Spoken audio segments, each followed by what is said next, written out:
अखेर उजनी धरणाचं पाणी कुरनूर धरणामध्ये पोहोचलं असून अक्कलकोट आणि दक्षिण सोलापूर तालुक्यातील 72 गावांना आता सुरळीतपणे पाणी पुरवठा होणार आहे।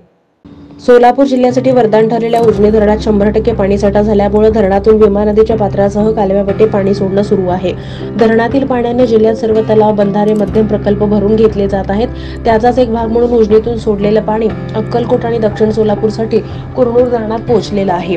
त्यामुळे दोन्ही तालुक्यातील 72 गावांना पाणी मिळणार आहे। यातून 17,310 हेक्टर शेतीचे सिंचन होणार आहे। तथापि उजनी धरणाचं पाणी अक्कलकोट, दक्षिण सोलापूर तालुक्यात मिळण्याची मागणी आहे। या प्रश्नावर विधानसभेच्या अनेक निवडणुका लढल्या गेल्या।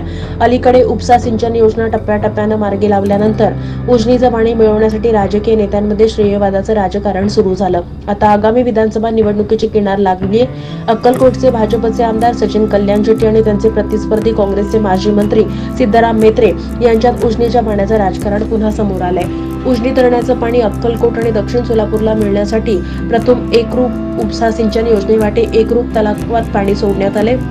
हे पाणी पुढे रामपूर तलाव आणि अन्य मार्गाने मजल दरमजल करत अक्कलकोट तालुक्यातील कुरनूर धरणात पोहोचलेलं आहे। हे धरण 80% भरलंय। अक्कलकोट तालुक्यातील 51 तर दक्षिण सोलापूर तालुक्यातील 21 गावांना या पाण्याचा लाभ मिळणार आहे। मागील वर्षी उजनीचं पाणी अक्कलकोट आणि दक्षिण सोलापूर तालुक्याला मिळण्यासाठी शेतकऱ्यांचं आंदोलन चालू झालं होतं।